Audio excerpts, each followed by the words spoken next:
Hello friends, बहुत बहुत स्वागत है आप सभी का एक बार फिर से सरकारी हट में।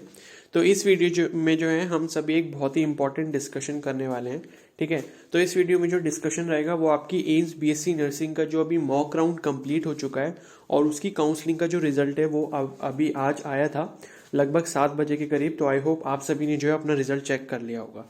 ठीक है, तो जिस किसी ने भी रिजल्ट नहीं चेक करा है वो ऑफिशियल वेबसाइट पे जाकर जो है काउंसलिंग की जो सीट अलॉटमेंट का रिजल्ट मतलब जो सीट अलॉटमेंट की पीडीएफ है उसे डाउनलोड करके आप अपना रिजल्ट चेक कर सकते हो। अब ये जो रिजल्ट आया है इसके बारे में हम काफ़ी सारे डिस्कशन करेंगे। ठीक है, कि कहाँ तक जो है कॉलेजेस मिले हैं, कौन सी रैंक तक जो है आपको कॉलेज अलॉट हुआ है, वो सारी चीज़ें हम लोग डिस्कस करने वाले हैं और आगे क्या प्रोसीजर रहेगा। क्योंकि काफ़ी सारे बच्चे जो है वो बहुत ज़्यादा डाउट में है कि अब क्या होगा, हमें कॉलेज नहीं मिला है, अगर अभी नहीं मिला तो अब मिलेगा नहीं मिलेगा क्या होगा। तो ये सारे क्वेश्चंस का आंसर मैं इस वीडियो में आपको करने वाला हूँ। तो आप सभी से रिक्वेस्ट है कि वीडियो को प्लीज़ एंड तक देखिए। ठीक है, तो जैसे कि यहाँ पर जो है ये आपका हुआ था मॉक राउंड जिसका आज रिजल्ट आया है 31 जनवरी को। अब कल 1 तारीख से जो है आपका फर्स्ट राउंड स्टार्ट हो जाएगा। तो उसकी चॉइसेस वगैरह कैसे फिल करनी है उस पर मैं वीडियो बना दूंगा।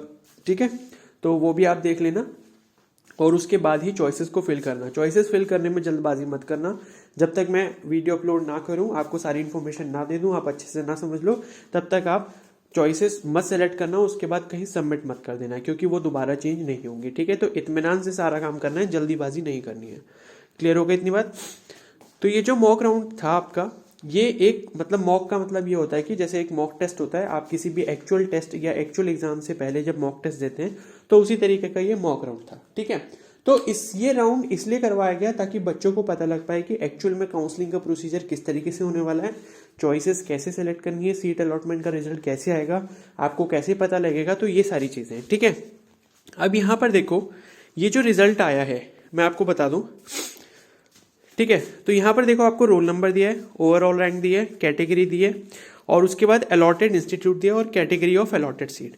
ठीक है, अब यहाँ पर कुछ इंपॉर्टेंट टर्म्स यूज हुए हैं, उसका मतलब अगर आपको नहीं समझ आ रहा होगा तो वो मैं आपको एक्सप्लेन कर देता हूँ। ठीक है, तो जैसे यहाँ पर लिखा हुआ है ओवरऑल रैंक जो 1 है वो कैटेगरी जो है वो ओबीसी है। ठीक है, यानी कि जिसकी फर्स्ट रैंक आई थी, ऑल ओवर रैंक एयर 1 आई थी। ठीक है, ऑल इंडिया रैंक जिसकी 1 आई थी एम्स बीएससी नर्सिंग में, उसकी कैटेगरी जो थी वो ओबीसी थी। लेकिन यहाँ पर जो इन्होंने ये लिखा हुआ है कि जैसे इनको जो है एम्स न्यू दिल्ली मिल गया है, ठीक है, अलॉट हो गया। तो यहाँ पर जो लिखा है कि कैटेगरी ऑफ अलॉटेड सीट, यहाँ पर लिखा है कि यूआरएमआरसी। यूआरएमआरसी का मतलब है कि इनकी भले ही ओबीसी कैटेगरी हो, लेकिन एमआरसी का मतलब होता है मेरिटोरियस रिजर्व कैंडिडेट, यानी कि अगर इनकी रैंक जो रैंक है वो मतलब अच्छी रैंक होगी जो कि अनरिजर्व कैटेगरी में आ सकती है सीट लेने के लिए। ठीक है, तो उस केस में जो है एमआरसी लिख देते हैं, यानी कि ये मेरिटोरियस स्टूडेंट हैं, तो इनको जो सीट मिली है वो अनरिजर्व कैटेगरी से मिली है, ना कि ओबीसी कैटेगरी से मिली है। ठीक है, क्यों? क्योंकि इनकी जो रैंक थी वो अनरिजर्व की जितनी सीट्स हैं वहां पर जाकर फिट हो रही थी। क्लियर हो गई इतनी बात। तो यहां पर आप देख सकते हो जैसे ओबीसी ओबीसी यहां पर लिखा हुआ है, तो जो भी टॉप ओबीसी रैंकर्स हैं उन सभी के आगे अनरिजर्व्ड एमआरसी लिखा हुआ है, यानी कि इनकी कैटेगरी ओबीसी है लेकिन इनको जो सीट अलॉट हुई है वो अनरिजर्व्ड कैटेगरी से हुई। क्यों हुई है? क्योंकि ये मेरिटोरियस स्टूडेंट्स हैं। ठीक है, तो एमआरसी का मतलब होता है मेरिटोरियस रिजर्व कैंडिडेट। ठीक है, इतना क्लियर हो गया। अब यहां पर देखो जैसे आप ये देख सकते हो जो ओवरऑल रैंक 3, 4 और 5 है, यहां पर अलॉटेड इंस्टीट्यूट में एनआर या एनपी लिखा है। इसका मतलब ये है कि नॉट रजिस्टर्ड या नॉट पार्टिसिपेटेड। इसका मतलब ये है कि इन्होंने मॉक राउंड में जो है पार्टिसिपेट नहीं करा है। ठीक है, तो ऐसे काफी सारे आपको स्टूडेंट्स मिल जाएंगे, जैसे 3 ये मिल गए। ओवरऑल रैंक 11 पर देख सकते हो यहाँ पर, फिर यहाँ पर एक और है एनआरएनपी वाला, यहाँ पर एक और है एनआरएनपी वाला, ये एनआरएनपी और है। ठीक है, अब एक चीज मैं आपको बता दूं कि ये जो एनआरएनपी वाले स्टूडेंट्स मिल रहे हैं इनसे क्या इफेक्ट पड़ेगा। देखो ऐसा है कि अगर इन्होंने मॉक राउंड में रजिस्ट्रेशन नहीं करा तो इसका मतलब ये नहीं है कि फर्स्ट राउंड में रजिस्ट्रेशन नहीं करेंगे।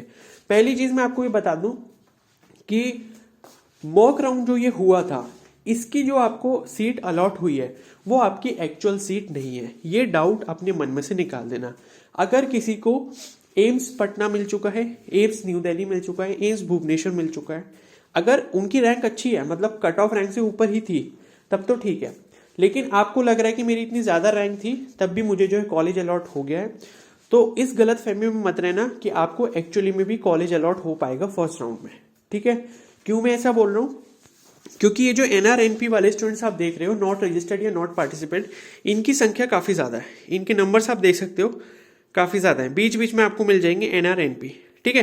तो ये ऐसे कैंडिडेट्स हैं जिन्होंने मॉक राउंड में पार्टिसिपेट नहीं करा, लेकिन इसका मतलब ये नहीं है कि ये फर्स्ट राउंड जो एक्चुअल राउंड होने वाला है अब कल से, उसमें भी पार्टिसिपेट नहीं करेंगे। अगर ये उसमें पार्टिसिपेट करते हैं तो इन्हें सीट मिल जाएगी, और जो नीचे के जो रैंकर्स थे, जो नीचे के कैंडिडेट्स थे, जो लोअर रैंक पे थे, जिनको सीट अलॉट हो चुकी है, तो हो सकता है कि वो और नीचे आ जाएं इनके चक्कर में। अगर वो और नीचे आते हैं तो क्या होगा, उस केस में क्या बोलते हैं, उनकी जो सीट है वो हाथ से जा सकती है, ठीक है। तो इस चीज का आपको ध्यान रखना है।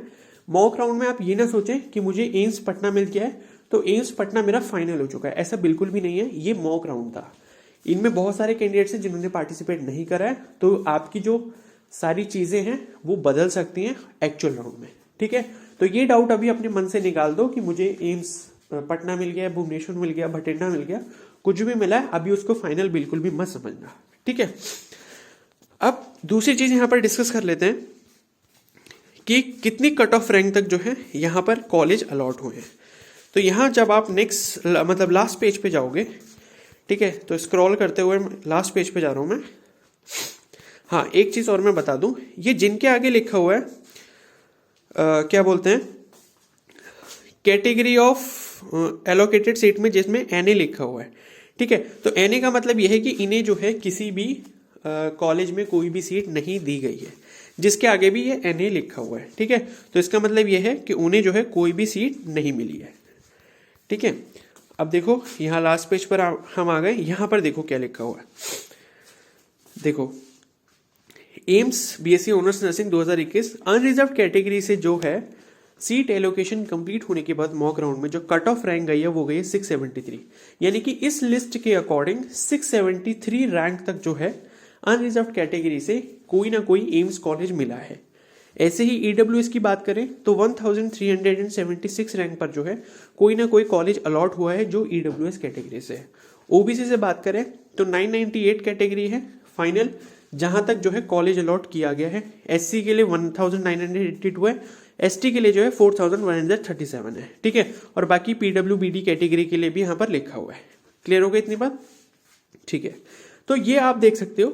अब अनरिजर्व कैटेगरी के लिए सपोज 673 लिखा है, तो मैंने आपको बता दिया कि जो NRNP वाले कैंडिडेट्स हैं, ठीक है, तो वो आपके लिए रिस्की बन सकते हैं। अगर आप 673, 672, 671, 670 मतलब 650 से ऊपर मान लो या 640 से ऊपर मान लो, तो ये सारे जो कैंडिडेट्स हैं जिनकी ऑल ओवर रैंक जो है 640 से ऊपर है, वो रिस्क जोन में है। क्यों? क्योंकि जो ऊपर वाले कैंडिडेट्स हैं जिनके में NRNP लिखा है, जिन्होंने मॉक राउंड में पार्टिसिपेट नहीं करा, अगर वो एक्चुअल राउंड में पार्टिसिपेट करेंगे तो सीट उनको मिल जाएगी और आपकी सीट आपके हाथ से चली जाएगी, ठीक है। ऐसे ही सारे कैंडिडेट्स के साथ होगा। तो ये चीज आपको ध्यान रखनी पड़ेगी कि कितने कैंडिडेट्स आपसे ऊपर हैं जिनके आगे NRNP लिखा है, ठीक है। तो अगर वो कैंडिडेट्स इंक्लूड करने के बाद आप लिस्ट में अंदर आ रहे हो, इस कैटेगरी के लिस्ट में अंदर आ रहे हो, तब आपकी सीट फाइनल है, वरना आपकी सीट फाइनल नहीं है। इस चीज का आप ध्यान रखना, ठीक है। तो ऐसा नहीं है, काफी सारे स्टूडेंट्स ये सोच रहे थे, मतलब एक क्वेश्चन ये भी था कि सर अगर हमें इस राउंड में सीट अलॉट नहीं हुई है, जैसे NA लिखा हुआ है कि सीट नॉट अलॉटेड या इस तरीके का कुछ भी लिखा है, तो क्या हमें अगले राउंड में भी सीट नहीं मिलेगी? तो ऐसा कुछ भी नहीं है, ठीक है। ये मॉक राउंड था, इसके बाद फर्स्ट राउंड होगा। फर्स्ट राउंड में सीट अलॉट होने के बाद काफी सारे स्टूडेंट सीट छोड़ेंगे भी, ठीक है। कुछ के डॉक्यूमेंट्स वेरिफिकेशन में उनका एडमिशन कैंसिल हो जाएगा, तो इस तरीके से जो सीट्स बच जाएंगी वो सेकंड राउंड के लिए आएंगी, तब आप दोबारा पार्टिसिपेट करेंगे, ठीक है। तो ये वाले जो कैंडिडेट्स हैं, ये सेकंड राउंड तक, ओपन राउंड तक, जितने भी राउंड होंगे उतने राउंड तक ये पार्टिसिपेट करते रहेंगे जब तक आपको सीट नहीं मिलेगी। तो अभी ये मतलब नहीं है कि अगर आपको मॉक राउंड में सीट नहीं मिली तो आगे भी सीट नहीं मिलेगी, ऐसा कुछ भी नहीं है। ये डाउट अपने मन से निकाल देना, ठीक है। तो ये सारी चीजें थी जो मैं आपसे डिस्कस कर रहा था। अब यहाँ पर एक इंपॉर्टेंट इन्फॉर्मेशन मैं आपको दे दूं कि क्या बोलते हैं, 25 तारीख से 28 तारीख का आपका मॉक राउंड हुआ था। अब कल से जो है क्या बोलते हैं, आपका जो फर्स्ट राउंड है वो स्टार्ट हो जाएगा। यहाँ पर एक चीज लिखिए कि in case the choices made earlier by the candidate are not edited, then the choices made by them in the mock round will be automatically considered for the seat allocation for the first round of seat allocation. इसका मतलब ये है कि जो आपने mock round fill करा था, registration में अब और कुछ नहीं करना है इतना खास, ठीक है। अगर किसी की मतलब मर्जी होती है कि चॉइसेस में एडिट कर लूँ, तो सिर्फ चॉइसेस एडिट करने का आपके पास ऑप्शन आएगा फर्स्ट राउंड में। अगर आप वो एडिट करना चाहते हो तो आप कर सकते हो, वरना अगर आप कुछ नहीं करते तो आपकी चॉइसेस जो है वो एज इट इज ही रहेंगी। ठीक है, वो चॉइसेस एज इट इज रहेंगी और फर्स्ट राउंड के लिए वही चॉइसेस जो है वो मान ली जाएंगे। क्लियर हो गई इतनी बात? तो ये जो है यहाँ पर इन्होंने लिखा हुआ है कि अगर आप चॉइसेस को एडिट नहीं करते हो तो जो मॉक राउंड की आपकी चॉइसेस हैं वही आपकी फर्स्ट राउंड की चॉइसेस बन जाएंगी और उसी के बेसिस पे जो है आपका सीट एलोकेशन होगा। ठीक है, तो आई होप आपको ये सारे अच्छे से समझ आ गया होगा डिटेल। ठीक है, मैंने सारी कंप्लीट डिटेल्स आपको बता दी है रिजल्ट से रिलेटेड। तो किसी को भी ये नहीं सोचना कि जिसका इस लिस्ट में नाम नहीं है, जिसको सीट नहीं मिली है, अभी अलॉट नहीं हुई है, उसको आगे भी नहीं मिलेगी, ऐसा कुछ भी नहीं है। आगे आप पार्टिसिपेट करते रहिए। ठीक है, चांस होगा तो आपको भी मिल जाएगी। ओके, तो आई होप आपको सारी इन्फॉर्मेशन जो है अच्छे से समझ आ गई होगी। और फर्स्ट राउंड की काउंसलिंग में किस किस चीज़ का ध्यान रखना है उस पर मैं कल वीडियो बना दूंगा, तो वो भी आप देख लेना। ओके, सो आई होप आपको ये वीडियो हेल्पफुल लगी होगी। अगर ये वीडियो हेल्पफुल लगी तो प्लीज़ को लाइक कर देना, अपने दोस्तों के साथ शेयर करना, चैनल पर नए हो सब्सक्राइब कर लेना, बेल आइकन को प्रेस कर लेना। जब मैं और कोई वीडियो इससे रिलेटेड अपलोड करूंगा तो उसका नोटिफिकेशन जो आपको तुरंत मिल जाएगा। Okay, so thank you and have a nice day.